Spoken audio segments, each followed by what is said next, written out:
لان حضرتك برضو اكيد بتشوف حالات كتير قوي عندهم اورام ليفيه، او طبعا. عندهم بطانه الرحم المهاجره، او عندهم نزيف شديد اثناء الدوره. وتلاقي بقى كمان ان هي ابتدت تخش في انيميا شديده جدا، تلاقي مجهده، مش عارفه تاخد نفسها، مش عارفه تاخد بالها من نفسها ولا تخلي بالها من الاخرين.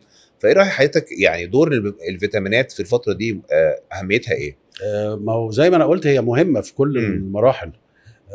وخصوصا احنا يعني انا بسمي فرع النساء والتوليد ده اتس بلادي فيلد، يعني امم. هو في دم كتير. احنا لو ما شفناش دم كل يوم انت بتتضايق اه، يعني. تحس في حاجه غلط. يعني في دم طبيعي ودم مش طبيعي امم. ودم قليل ودم امم. كتير، امم. انما هو فرع دموي جدا. صح. ففقد الدم ده كتير بيؤدي الى انيميا.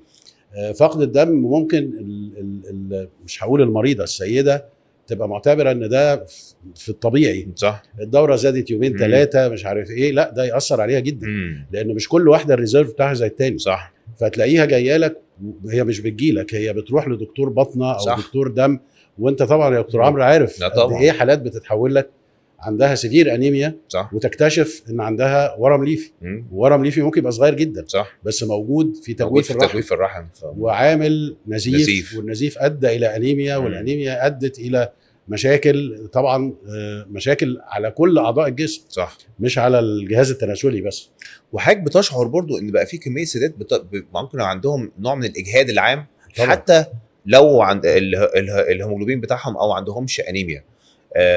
عشان كده دايما بننصح بموضوع الفيتامينات، خصوصا الحاجات اللي هي مضاده للاكسده، لان بتقلل شويه من الشيخوخه زي ما بيقولوا. وكمان الفيتامين بي مركب، دي من الحاجات الاساسيه اللي بترفع من الصحه العامه، وبتحسن، وكمان بتحسن من المود بتاعها. طبعا. حضرتك بتشوف حالات كتير قوي بيبقى دايما حاسه ان هي مكتئبه وعندها اكتئاب، وحاسه ان هي مش عارفه تخلي بالها من نفسها او تخلي بالها من حواليها. فلما بتاخد فيتامينات بشكل متوازن، مع طبعا التغذيه العامه اللي حضرتك اتكلمت عليها، بتحس ان هي بتتحسن طبعا. بتتحسن وصحتها طبعا. بتبقى احسن، طبعا. تقدر تخلي بالها من نفسها مم. واللي حواليها.